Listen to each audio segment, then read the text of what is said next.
Topic है कि खुदा छोटी सी दुआ के वसीला से भी बड़े मुआजिज़े करता है। Short prayer, the power of short prayer, छोटी दुआ की कुदरत।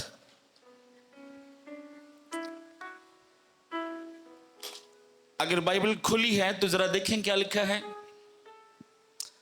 और दुआ करते वक्त गैर कौमों के लोगों की तरह बक बक ना करो, क्योंकि वो समझते हैं कि हमारे बहुत बोलने के सबब से हमारी सुनी जाएगी। सब कहेंगे आमीन। मत्ती 6 बाब में जब खुदावंद अपने शिगिर्दों को सिखाने जा रहे हैं, जब सवाल किया गया कि हम किस तरह दुआ करें, हमारा दुआ का पैटर्न क्या है, हमारी दुआ का कंसेप्ट, मकसद क्या है। इससे पहले कौन लोग दुआ करते थे? जूश। कहां करते थे? जाकर हैकल में। कितनी दफा करते थे? ओके, पर बारहा वो दिन में 3 बार, लेकिन अक्सर वो हैकल में जब उनका दिल करता था वो जाते थे। लेकिन इसके साथ साथ फरीसी क्या करते थे? मजहबी लोग क्या करते थे? वो खुद को साबित करने की कोशिश करते थे कि वो बड़े रूहानी हैं और वो लंबी लंबी दुआएं करते थे। उनका लिबास बताता था कि ये कोई मजहबी पर्सनैलिटी है, और जब लोग उनको देखते थे तो फिर लोग उनकी तारीफ करते थे। और फिर खुदावंद यीशु मसीह ने इसी हवाला में बताया कि वो अपना अजर पा चुके। लफ्ज़ बक बक जो लिखा है, इसका मतलब है कि रिपीट करना किसी चीज को, एक ही दुआ को बार बार, एक ही दुआ। किसी को बुला लें, आजी पाई जी शुक्रगुजारी की दुआ करें, वही दुआ। मजीद परस्तश के लिए दुआ करें, वही दुआ। कलाम के लिए दुआ करें, वही दुआ। जनाजे पे दुआ करें, वही दुआ। सालगिरह पे दुआ करें, वही दुआ। शुक्रगुजारी पे गए हैं, दुआ वही है, क्योंकि उनको दुआ नहीं आती। या तो उन्होंने दुआ को रट लिया है, और जो रटी हुई दुआ है वो कहां से निकल रही है? यहां से नहीं। और अगर आप दुआ में ठहरे हुए हैं, याद रखें, दुआ करना अलग बात है और दुआ में ठहरना अलग बात है। जब आपके पास कोई अल्फाज नहीं है, आपको समझ नहीं आ रही मैं क्या बोलूं, कोई मसला नहीं, क्वाइट, खामोश हो जाए, क्योंकि खुदा आपके अल्फाज सुनना नहीं चाह रहा, खुदा आपका दिल देखना चाह रहा है। और बहुत दफा हम दुआ में भी परफॉर्मेंस करने की कोशिश करते हैं। दुआ जो है वो परफॉर्मेंस का नाम नहीं है। बड़े बड़े लंबे अल्फाज, मुश्किल अल्फाज, अंग्रेजी, यूनानी, अब्रानी के अल्फाज का नाम नहीं है। खुदा हमारा दिल देखना चाहता है। और जब हम सरेंडर कर देते हैं, झुक जाते हैं, ठहर जाते हैं, एक है बोलना बुलंद आवाज से, और एक है दुआ में ठहरना। अभी कभी तजुर्बा करके देखें, कुछ ना बोले। मैं जिस सोफे पे बैठता हूं, जो टेबल मेरे सामने होते, अक्सर मेरे हाथ कोनियां उसके ऊपर होती हैं, और मैं कोई बात नहीं करता। दैट्स कॉल्ड प्रेयर, दुआ में ठहरना। और खुदा ने सिखाया गैर कौमों की तरह बक बक, वही अल्फाज, वही दुआ मत करें, बल्कि खुदा आपके दिल की हालत को देखना चाह रहा है। और खुदा कौन सा दिल देखना चाहता है? जो शुक्रगुजारी से भरा हुआ है, जो आजिज़ है, जो सरेंडर करता है, जो खुद की नफी करता है, जो खुद ही का इनकार कर चुका है, जिसका एतमाद भरोसा खुदावंद पर है, जो अपना दिल खुदा की हुजूरी में खोल देता है, जो खुद को कहता है खुदा मैं कमजोर हूं पर तू जोरावर है। जोरदार तालियां चाहिए ऐसे शख्स के लिए जो ऐसा सोचता है। The power of short prayer. कभी हम सोचते हैं कि अगर मैं बहुत ज्यादा लंबी दुआ करूंगा तो शायद मेरी सुनी जाएगी। मैं आपको बताना चाहता हूं बाइबल मुकद्दस में जितने बड़े मोजज़े हुए, मैं रेफरेंस दूंगा आपको, बड़े बड़े जो मोजज़े हुए छोटी सी दुआ के वसीला से हुए। छोटी, समटाइम एक सेंटेंस बोला गया, समटाइम चंद अल्फाज बोले गए, चंद लाइनें बोली गई और खुदा ने अजीब काम किया। आमीन आमीन। पतरस ने क्या कहा उस लंगड़े शख्स को? सोना चांदी साढ़े कोल पर किदे नाम तो उठ, किसके नाम से उठ, किदे नाम तो उठ। क्या गा रहे थे भाई जाफर? यीशु नाम दे विच खड़ा हो जा, ओदे नाम तो लंगड़े भी चल दे। क्या कहा, क्या दुआ थी? यीशु के नाम से उठ खड़ा हो, और वो शख्स उठ खड़ा हुआ। शॉर्ट प्रेयर, एक सेंटेंस, एक जुमला बोला गया और यही दुआ थी, छोटी दुआ। पौलुस रसूल के साथ भी एक तजर्बा ऐसा हुआ। खुदा उनके कलाम में लिखा, अमाल की किताब में, कि खुदा के खादम ने, पौलुस रसूल ने देखा कि इस शख्स के अंदर जो जन्म से ही लंगड़ा पैदा हुआ था, शफा पाने के लायक अमान है, और उसको भी यही कहा गया, यीशु दे नाम तो उठ, यीशु दे नाम तो उठ, और वो खड़ा हो गया। Power of short prayer. Elia ने चंद लाइनें बोली, और किस वक्त बोली? गैर कौमों के दरमियान, और खुदा ने इतना बड़ा मुआजिज़ा किया। मशहूर वाक़या है कि जब खुदा आसमान से आग को नाज़िल करता है और उस आग ने कुर्बानी 7 पत्थर तक भस्म कर दिए, और उसकी दुआ क्या थी? जरा सुनिएगा, कितनी लाइनें हैं। पहला सलातीन 18 बाब 36 आयत में लिखा है। फर्स्ट सलातीन चैप्टर नंबर 18 वर्स नंबर 36, खुदा उनके कलाम में लिखा है, और शाम की कुर्बानी चढ़ाने के वक्त एलिया नबी नजदीक आया और उसने कहा, ऐ खुदावंद। अब ये भी डिपेंड करता है कि ताड़ी दुआ दा पैशन की है, और दुआ कित्थों निकल रही है, और उसके बाद आपका खुदा पर यकीन कितना है, आपका भरोसा कितना है। और मैं आपको बताऊं, भरोसा उस शख्स का होता है जो खुद नू खाली करता है। पहले वो सरेंडर करता है, पहले वो अपनी कमियां कमजोरियां का इकरार करके खुदा दी हजूरी दे विच दलेरी नाल उन्हां दा इकरार करके उन्हां नू तर्क करता है। जैसे ही कोई शख्स ऐसा करता है, उसका ईमान, उसका यकीन, उसका भरोसा आसमानों को छूने के लायक होता है। दुआ क्या कर रहे?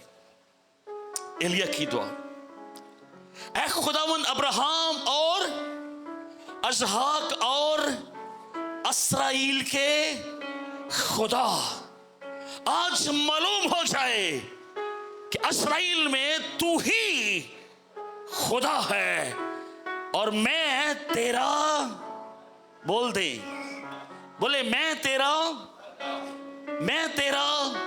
ईमान नाल बोलो, मैं तेरा।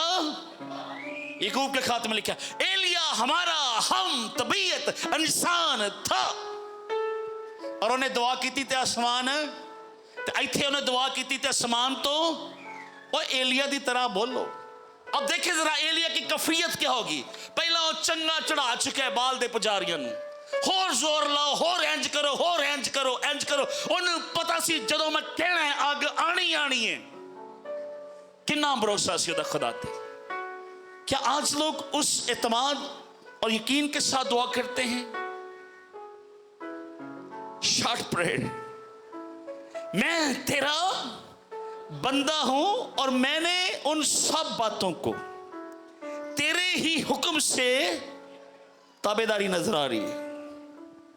मेरी सुन ऐ खुदावंत, मेरी सुन, ताकि ये लोग जान जाएं कि ऐ खुदावंद तू ही खुदा है और तूने ही फिर इनके दिलों को फेर दिया है। और फिर खुदा के कलाम में लिखा इसी चैप्टर में कि फिर आसमान से आग नाज़िल होती है और गैर कौमों में, बाल के पुजारियों ने, नबियों ने गैर कौमों में देखा कि वाकई एलिया खुदा ही सच्चा खुदा है। Jesus hallelujah. हिजकिय्याह बादशाह का जिक्र मिलता है यशायाह नबी के सहीफा में। हुक्म हो चुका था कि हिजकिय्याह अपनी बंदोबस्त कर ले, तेरी जिंदगी के दिन तू खत्म हो गया है। और खुदा के कलाम में लिखा है हिजकिय्याह खुदा की हजूरी में गिरा। उसने खुदा की हजूरी में मिन्नत की, उसने फरियाद की। सुनिएगा जरा गौर से इस बात को। आसमान से हुक्म जारी हो गया, नबी के वसीला से हिजकिय्याह बादशाह को पैगाम पहुंच गया, हिजकिय्याह को बता दे कि तेरे दिन पूरे हो गए हैं। नबी ये पैगाम देकर बादशाह को चला गया है, हिजकिय्याह बादशाह को। और अभी नबी घर नहीं पहुंचा और हिजकिय्याह बादशाह ने दुआ की है और खुदा ने आसमान से उस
जिंदगी दे सकता है।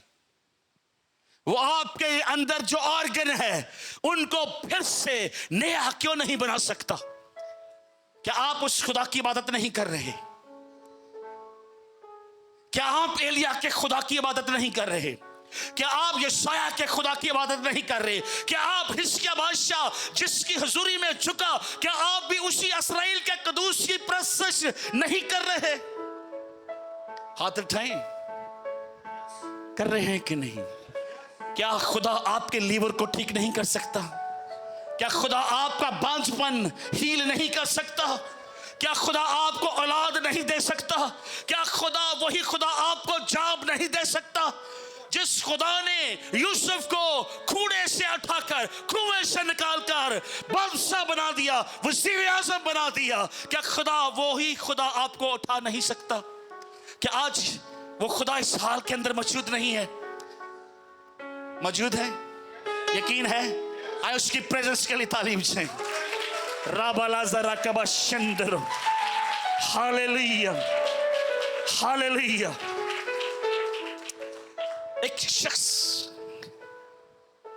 बाइबल मुकद्दस में पुराने यादनामा में इसका जिक्र है, यबीस उसका नाम है। और खुदा के कलाम में लिखा है, यबीस ने यह दुआ की कि ऐ खुदा मेरी हदूद को बढ़ा, मेरी हदूद को एक्सपेंड माय टेरिटरी, मेरी लिमिट बढ़ा दे। ते खुदा के कलाम से लिखा है, जो कुछ यबीस ने दुआ में मांगा खुदा ने सेम एसेट उसको प्रॉस्पर किया। छोटी सी दुआ, शॉर्ट प्रेयर, छोटी सी दुआ। और कभी कभी हम सोचते हैं शायद हमें लंबी दुआ करनी चाहिए। हमें कभी कभी हालात ऐसे होते हैं, अगर खुदा ना खास्ता एक मां अपने बच्चे के साथ जा रही है और आगे से गाड़ी आ गई है रोड के ऊपर, उसका बच्चा, उसको हो रहा आइडिया कि मेरा बच्चा गाड़ी के सामने आ गया है, वो कितनी लंबी दुआ करेगी? हाँ, कितनी लंबी दुआ करेगी? खुदावंद बचा, क्या करेगी वो? खुदावंद बचा। पतरस ने कितनी लंबी दुआ की जब वो पानी में डूब रहा था? सेव मी माय लॉर्ड, ऐ खुदा बचा ले, ऐ खुदा। मेरी कहने का कतन मतलब नहीं है कि लंबी दुआएं नहीं करना चाहिए या उनमें कुदरत और पावर नहीं है। मैं आपको सिखा रहा हूं कि अगर तुसी लंबी दुआ नहीं कर सकते, छोटी दुआ भी खुदा की हुजूरी में उतनी ही पावरफुल है जितनी बड़ी बड़ी दुआएं हैं, जितनी घंटों की दुआएं हैं। शॉर्ट प्रेयर भी खुदा के मौजों के लिए काफी होती है। पतरस ने कहा, ऐ खुदा बचा। एक कहानी मैं आपके सामने रखना चाह रहा हूं। कुछ शख्स अपनी गाड़ी लेकर जा रहा था, और यह सच्ची कहानी है। ये लिमोजीन जो मशहूर गाड़ी है, पाकिस्तान में शायद कम है, एक दो होंगी।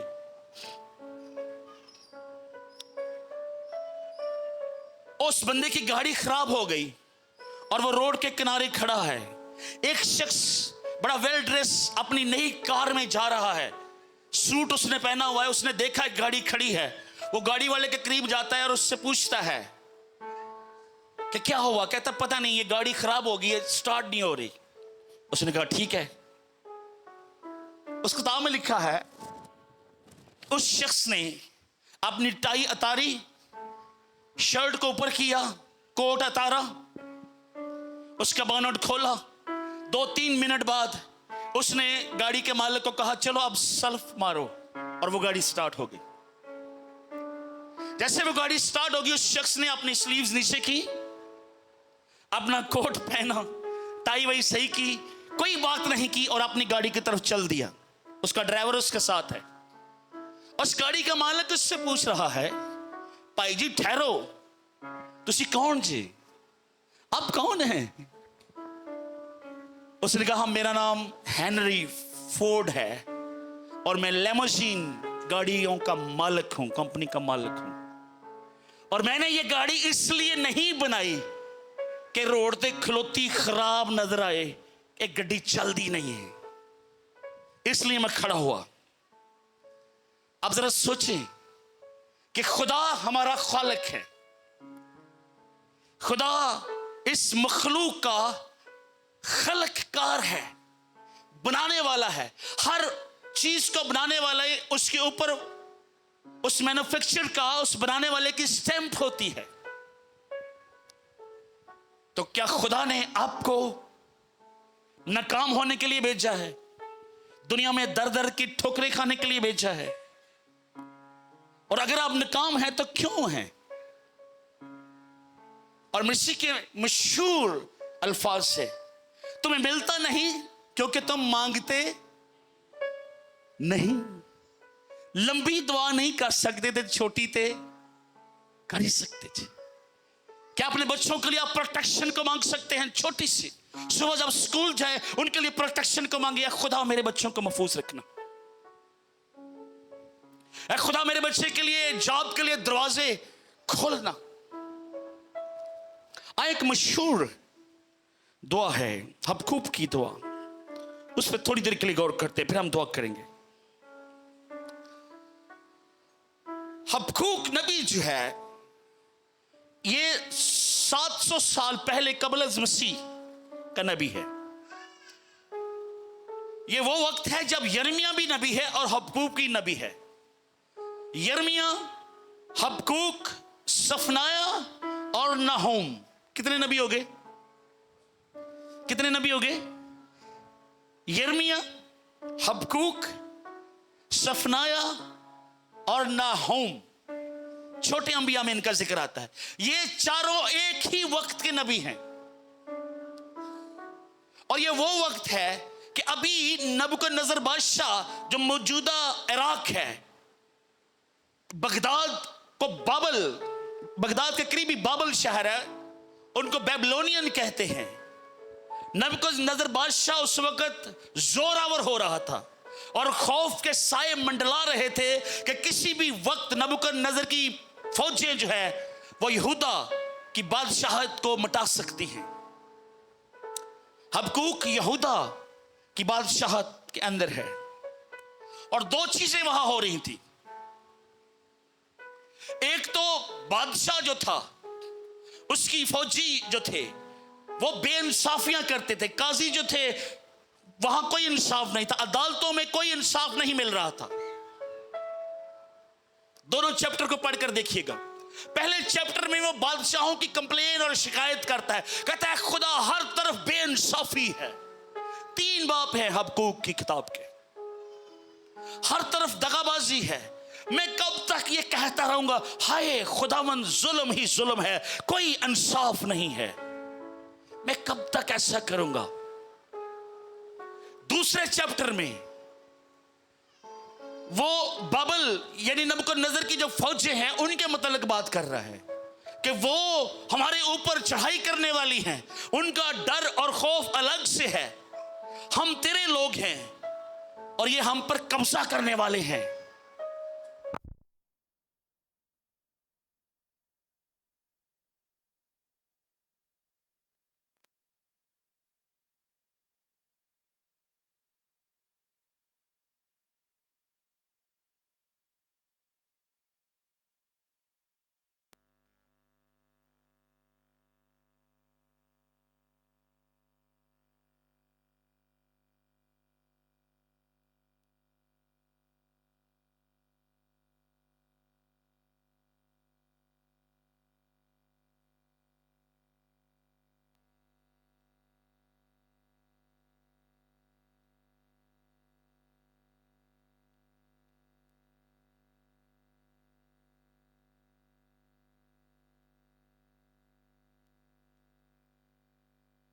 का दरख्त और ताक में फल और जैतून का हासिल और खेतों में कुछ पैदावार और बेड़ खाना से बेड़े और तवेलों में मवेशी, तो भी मैं खुदावन से खुश रहूंगा और अपने निजात बख्श खुदा से खुश वक्त होऊंगा।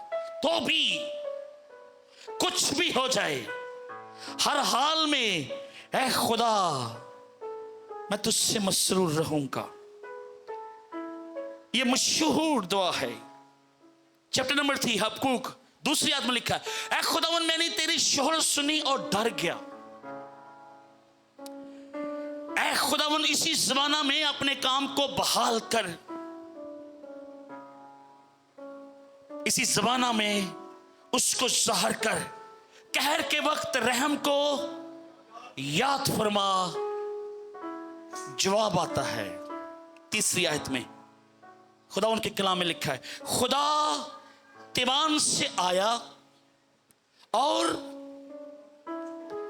कुदूस कोहे फरान से उसका जलाल आसमान पर छा गया और जमीन उसकी हमन से मामूर हो गई।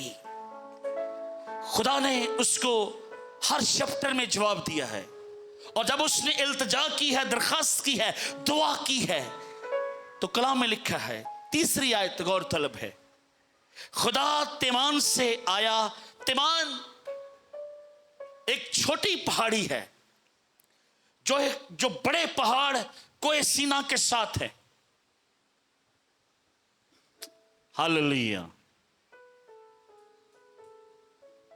कोहे सीना वो जगह है जहां पर खुदा मूसा से मिलता था।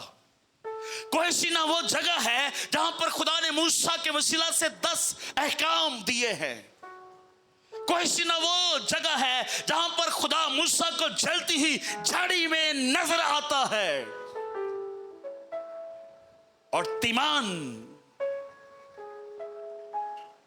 ऐसी पहाड़ी है, उसके साथ का पहाड़ है, और वो कदूस और पाक पहाड़ है, और खुदा वहां से आता है और खुदा उसकी दुआ को सुनता है, उसको जवाब देता है, उसकी तसल्ली के लिए जवाब देता है कि मैं ये सारा कुछ, अगर बाबल के लोग आ रहे हैं, अगर नबूकदनेस्सर बादशाह कब्जा करेगा तो इसका मकसद क्या है, ऐसा क्यों हो रहा है। 17वीं और 18वीं आयत जो है इस पूरे किताब का निचोड़ है। क्या लिखा है उसमें? कहना अगर कुछ भी ना होए, सब कुछ, पहले वो शिकायतें करता है, खुदा से गिला शिकवा कर रहा है दोनों चैप्टर में, पर तीसरे चैप्टर में उसकी शिकायतें जो हैं,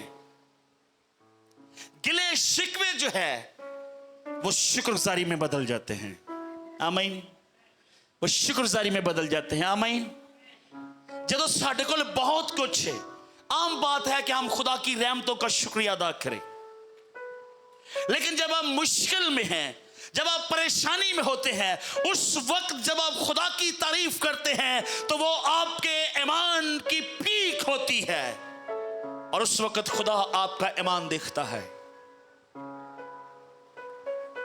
17वीं आयत में लिखा है, अगरचे अंजीर का दरख्त फल ना दे, ताक में फल ना लगे, जैतून का हासिल फल लग के साया हो जाए, खेतां च भी कोई पैदावार ना रवे, माल मवेशी भेडां भी जांदियां रहन, तवेलियां दे विच, मवेशी खानियां दे विच माल भी ना रवे, यानी मेरी जेब च कोई पैसा ना रवे, मेरे को नौकरी जॉब ना रवे, मेरी जमीन का पैदावार जो है वो जाया हो जाए। लेकिन ऐ खुदावन, 18वीं आयत में क्या लिखा है, तो भी मैं खुदावन से, तो भी मैं खुदावन से, तो भी मैं खुदावन से। अच्छा, एक कहना आसान है पर इस पे अमल करना मुश्किल है। हालात कैसे हैं?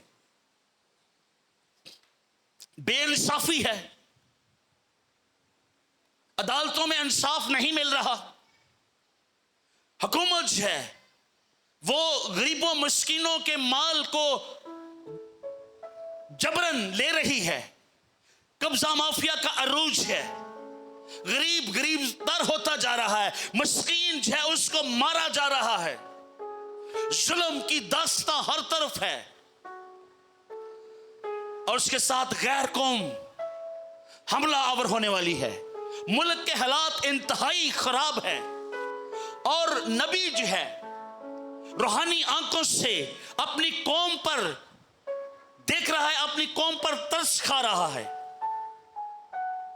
खुदा से हम कलाम हो रहा है, गिले और शिकवे है पहले हैं, लेकिन उसके बाद उसको पता चलता है जो कुछ भी हो जाए, अगर मेरे को पैसे ना हो, मेरे को जॉब ना होए, मेरे को सुबह नाश्ते के लिए भी मटके में आटा भी ना हो, तेल की कुप्पी में तेल भी ना हो, फिर भी मैं खुदावंद में मसरूर रहूंगा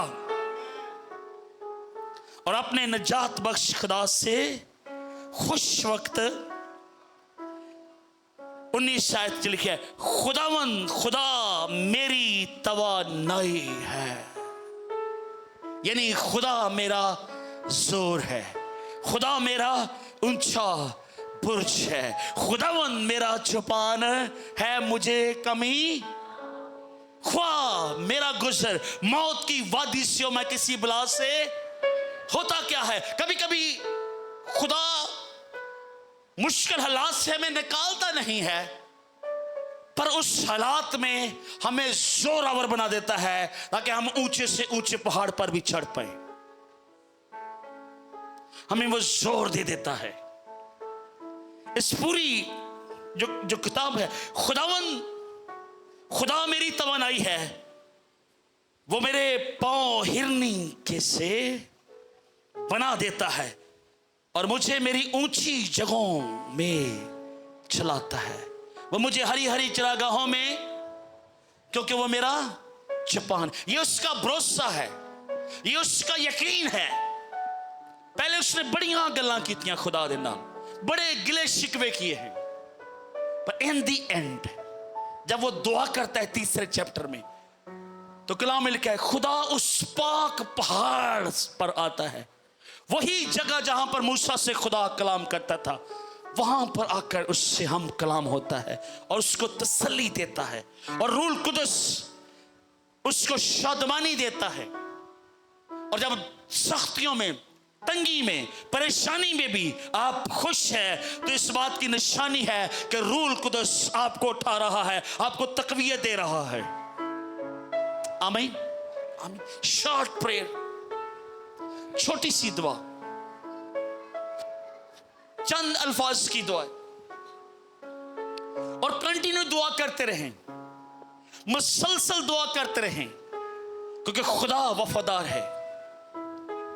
खुदा के मंसूबों को अक्सर हम समझ नहीं सकते, पर खुदा साडा आने वाला कल भी उहदे तो भी वाकिफ है। आमीन आमीन। आई कमजोर कहे मैं जोरावर हूं, कहे मैं जोरावर हूं, बीमार कहे मैं अच्छा हो गया हूं, मैं शिफा पा गया हूं। आई बांझ कहे खुदा ने मुझे ब्लेस कर दिया है, कहे खुदा ने मुझे ब्लेस कर दिया है, खुदा ने मुझे हील किया है, खुदा मुझे शिफा देता है। या ताड़ा ईमान नहीं है, मैं भी जोर ला रहे हैं।